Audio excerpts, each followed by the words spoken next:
मुझे अभी भी याद है पिछले समय मैंने मेरे ख्याल से एजिकियल के बारे में आपको सिखाया था और तराई के बारे में, कैसे परमेश्वर तराई में हमारे जड़ों को तैयार करता है और पहाड़ों में परमेश्वर हमारे हाथों को तैयार करता है। आमीन। ना हमारे हाथ थकेंगे, ना हमारी जड़ें कमज़ोर रहेगी। हालेलुया। आज परमेश्वर एक नए चीज़ को आपके बीच पर लेकर आना चाहता है। उसके लिए आप तैयार हैं या नहीं मुझे नहीं पता, लेकिन अगर आप तैयार नहीं हैं तो आप अपने आप को तैयार कर दीजिए, क्योंकि ये जो सब्जेक्ट है ये मेरा सबसे प्रिय टॉपिक है। आमीन। और ये वाचा के संदूक के बारे में है। Hallelujah. It's about the arc of the covenant, वाचा का संदूक। मैं इंडोनेशिया में था 3 महीने के लिए। वहाँ पर एक चर्च में मुझे एज अ यूथ पास्टर और वर्शिप लीडर वर्शिप पास्टर करके बुलाया था। तो वहाँ से जब मैं निकल रहा था, आखिरी दिन में एयरपोर्ट की तरफ में रवाना हो रहा था, तब एक जो फैमिली थी वहाँ पर जो मेरा ख्याल रख रही थी, जो माँ थी वो मेरे पास आई। उन्होंने एक छोटे से कवर में मुझे कुछ तो दिया, तो मैंने उसे लेकर मैं एयरपोर्ट की तरफ चल रहा था। तो मेरे पास समय था गाड़ी में एयरपोर्ट की तरफ जाते समय, तब मैंने खोला तो उसके अंदर वाचा का संदूक का मॉडल जो था वो उन्होंने दिया था। ठीक है, तो हम वाचा के संदूक की आराधना नहीं करते, हम मनन नहीं करते, हम उसकी आराधना करते हैं। हम सिर्फ सीखते हैं कि वाचा का संदूक हमें क्या सिखाना चाहता है, क्योंकि पुराने नियम में वो बहुत ही पावरफुल चीज़ था। जैसे सिस्टर यहाँ पर आई, उन्होंने कहा कि ऑल्टर्स जो कैसे एक शक्तिशाली चीज़ हुआ करती थी और अभी भी है आत्मिक। पहले शारीरिक रूप में फिजिकली ऑल्टर्स रहते थे, लेकिन अब वो बदल कर आत्मिक हो गई है। हालेलुया। और वैसे ही अगर आर्क ऑफ द कवनेंट यानी कि वाचा के संदूक के बारे में अगर आपको टीचिंग मिलेगी, तब आपके होश जो है वो मतलब आपके छिथड़े पिथड़े उड़ जाएंगे, आपको समझ में ही नहीं आएगा कि हो क्या रहा है। और मैं जब पूरे जेनेसिस से रेवलेशन में मैं आर्क ऑफ द कवेनेंट को ढूंढ रहा था, मुझे हर एक पन्ने में दिख रहा था, तो मेरा तो दिमाग ही चकरा रहा था कि ऐसे लग रहा था कि मैं कब इसके बारे में पढ़ सकूंगा। लेकिन जो कुछ भी थोड़ा बहुत मैंने इकट्ठा किया है, क्योंकि उसके बारे में समझाने के लिए मेरे ख्याल से कम 3 महीने तो लगेंगे, लेकिन 1 घंटे में आपको पूरा कलिंगड़ देना है। ठीक है, तो मैं उसे जूस बनाकर आपको दूंगा।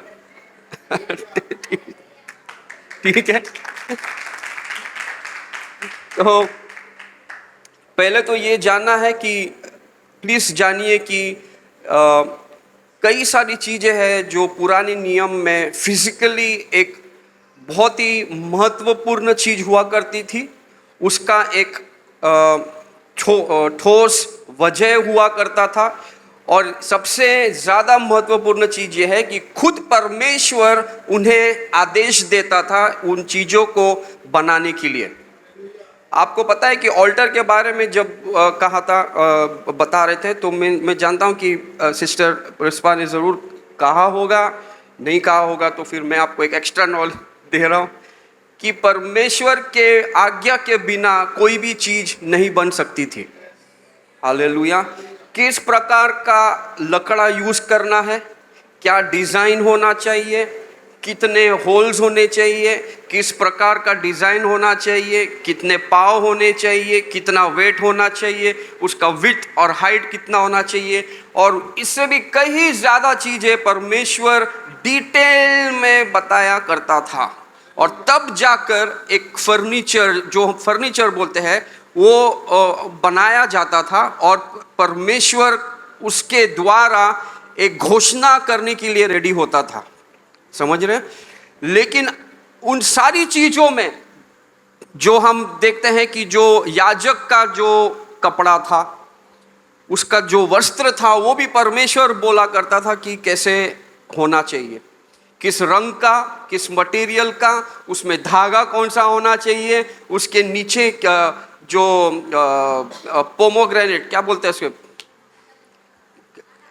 अनार के दाने के जैसे जो बेल्स है वो होने चाहिए, और उसमें 2 किस्म का नहीं, 1 किस्म का नहीं, 2 लिनिन नहीं, 1 लिनिन नहीं, इतना सारा डिटेल परमेश्वर लिखता था। तो हम देखते हैं कि परमेश्वर ने बहुत सारी चीज़ों को बनाने का आज्ञा दिया, लेकिन किसी में भी परमेश्वर ये नहीं कहा कि इसमें मैं बसूंगा, या ये कहा कि ये मेरा शरण स्थान है। सिर्फ एक ही चीज था जो परमेश्वर ने कहा कि ये बना, और ये जहां भी रहेगा तुझे और किधर खोजने की जरूरत नहीं है, तू सिर्फ इसे देखेगा तो तुझे पता चलेगा कि मैं यहां हूं, और वो है वाचा का संदूक। और उसे किसी और जगह पर रखा नहीं गया था, उसे एक स्पेसिफिक जगह पर, जिसे मोस्ट होली प्लेस, हालेलुया, उसे अति पवित्र स्थान कहते हैं हिंदी में, वहां पर ही रखा जाया करता था, और कोई भी नहीं जा सकता था। सिर्फ एक महायाजक, साल में कभी भी नहीं, साल में सिर्फ एक बार उसके अंदर जाना जरूरी था, ठीक है। और वो भी खाली हाथ नहीं जा सकता था, उसके हाथ में क्या होना चाहिए था, लहू होना चाहिए था, जो क्या था, लोगों का पाप धोने का, हालेलुया। और जब भी वो अंदर एंट्री करता था तो परमेश्वर का वचन कहता है कि वो ऐसे ही नहीं प्रवेश कर सकता था, पहले उसे धूप जलानी पड़ती थी, और वो जगह जो है वो पूरी रीति से धूप में, लोबान से भरा हुआ होना चाहिए था। हेलो, आप मेरी बात समझ रहे हैं? सिर्फ एक वाचा का संदूक है और इतना कुछ करना है। मेरी बात समझ रहे हैं आप? हम आगे बढ़ने वाले हैं, हम जर्नी में जाएंगे, ठीक है, लेकिन इसे समझाना जरूरी है कि वहां जाना कितना कठिन था उस समय में, कि कोई भी मुंह उठाकर उस समय नहीं जा सकता था, क्योंकि उस समय सीधा एक ही सेंटेंस था, वो था डेथ सेंटेंस, ठीक है, सीधा खत्म। आदमी अगर गलत कर दिया तो उस चुकीला माफी नहीं, हालेलुया, समझ लगा? चुकीला माफी नाही, चूक केलं तर गेलं, आमेन, ढगात, आमेन। सो वो लोबान का धूप जो है वो पूरी रीति से ढका हुआ होना चाहिए था। क्यों पता है? क्योंकि परमेश्वर ने कहा था कि मुझे वहां पर किसी भी शरीर का स्मेल मुझे पसंद नहीं है। In the presence of God, God never loved the interference of flash. परमेश्वर कभी भी मांस को या फ्लैश को क्या कहते हैं? शरीर के को सूंघना पसंद नहीं करता था उसकी उपस्थिति में। इसीलिए लोबान जलाना जरूरी था, ताकि जब वो याजक अंदर उतरे तो उसकी शरीर का जो स्मेल है वो ना आए। That means God never wants flesh to be exalted. परमेश्वर कभी नहीं चाहता कि शरीर अपने आप में कभी भी परमेश्वर की जगह ले। शरीर का मतलब अभी क्या हो रहा है कि हम अपने आप को परमेश्वर के ऊपर करने वाले लोग बन गए हैं। अभी हम अपने आप को उस जगह पर रखना चाहते हैं जहां पर जो स्थान परमेश्वर का है, हालेलुया। और परमेश्वर ये कभी भी नहीं स्वीकार कर सकता कि कोई इंसान अपने आप को परमेश्वर की जगह पर नहीं रख सकता, hallelujah. So we are talking about that ark of the covenant. हम उस संदूक के बारे में बात कर रहे हैं जिसको छूने से मौत निश्चित थी अगर आपने ध्यान नहीं दिया, हालेलुया। और अगर हम देखें एक्सोडस की किताब उसका 25वां अध्याय, Exodus chapter 25 and verse 8। Exodus, Genesis Exodus, निर्गमन की किताब उसका 25वां अध्याय और 8वां वचन, क्या लिखा है वहां पर? कोई पढ़ेगा या? और वह मेरे लिए एक पवित्र स्थान बनाए।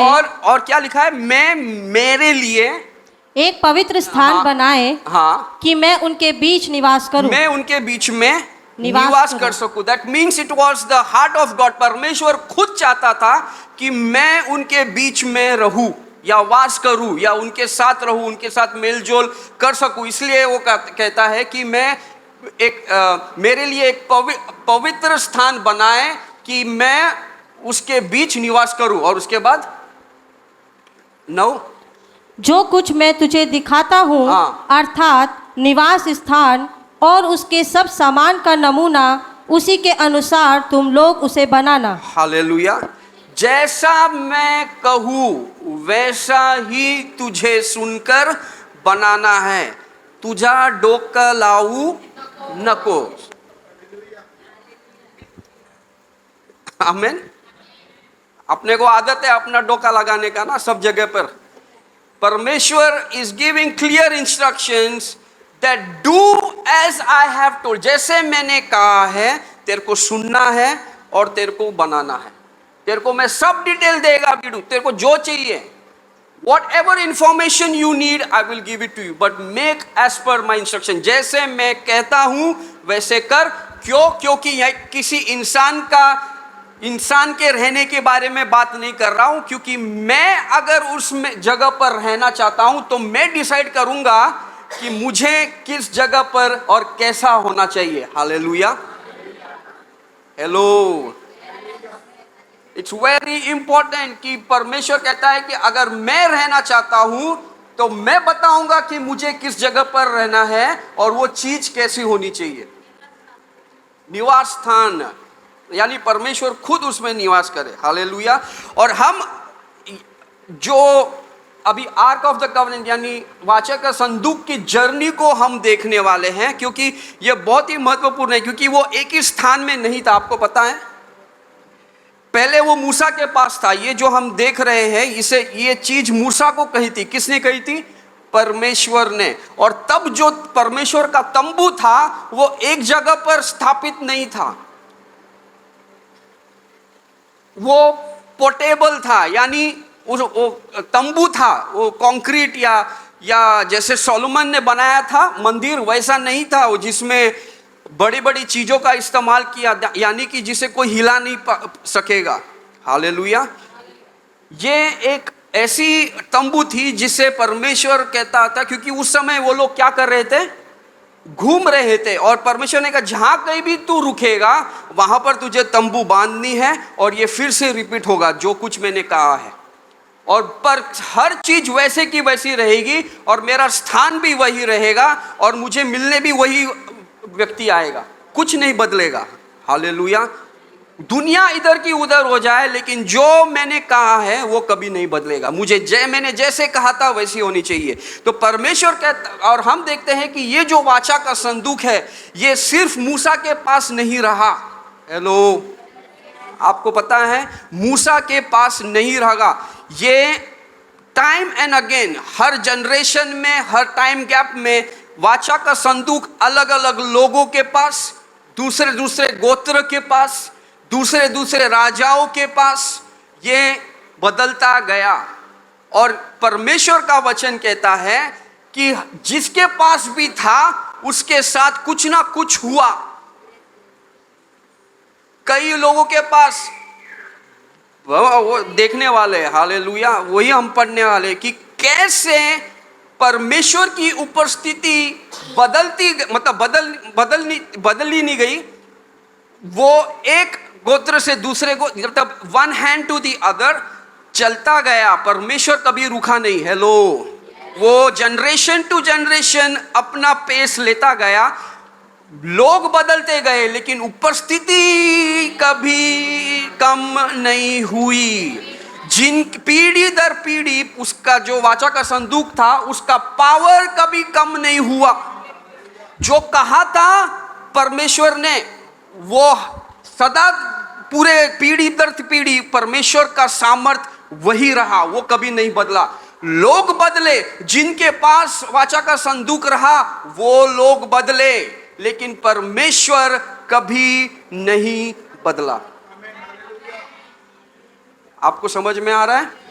तो हम लोग जो सीखने वाले हैं वो कुछ नाम के बारे में, क्योंकि मैं आपको सारे डिटेल्स नहीं दे सकता, लेकिन एक या दो नाम देना चाहता हूं जो सुनकर आपके होश जो है वो खोने वाले, ठीक है? और वो एक नाम है उसमें से जिसके पास वो वाचा का संदूक रहा और उसके साथ क्या हुआ उसके बारे में हम पढ़ने वाले हैं। और मैं आपको पहले ही कहना चाहता हूं कि हम ओबेद-एदोम के बारे में नहीं बात कर रहे वाले, ठीक है? जब भी हम वाचा के संदूक के बारे में बात करते हैं तब पहला नाम ओबेद-एदोम आता है। क्यों? क्योंकि वो और उसका परिवार पूरा ब्लेस्ड हुआ। 3 महीने परमेश्वर के प्रेजेंस को होस्ट किया और क्या भाई साहब, पार्टी हो गया उसका एकदम से। उसने ना कभी पूछा ना कुछ हुआ। डेविड ने गलती किया, वो आर्क ऑफ द कवेनेंट चला गया ओबेद-एदोम के पास, सोने पे सुहागा। हालेलुया।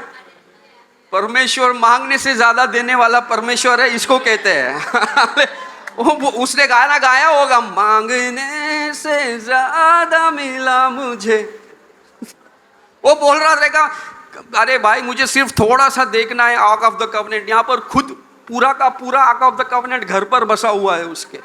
हालेलुया। उसको समझ भी नहीं आया होगा कि क्या करना है। एनीवेज, हम उसके बारे में बात नहीं करेंगे, ठीक है?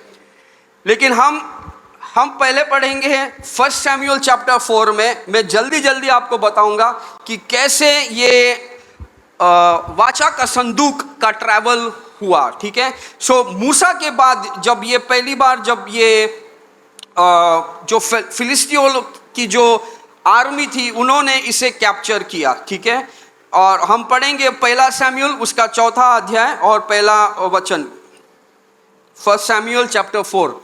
हाँ, शमूएल का वचन सारे इज़राइल के पास पहुंचा। हाँ। और इज़राइली पलिश्तियों के युद्ध करने को निकले और उन्होंने एबेनेजर के आसपास छावनी डाली और पलिश्तियों ने अपेक में छावनी डाली। हाँ, तो हम ये यहाँ देखते हैं कि यहाँ पर जो है इजरायली लोग के पास अब वाचा का संदूक है और वो लोग वो कॉन्फिडेंस से जो फिलिस्तियों के पास गए लड़ने के लिए। और फिर बाद में जैसे वो लोग लड़ने गए तो उन्होंने क्या किया, इजरायली लोगों ने फिलिस्तीन लोगों को बोलो हरा दिया।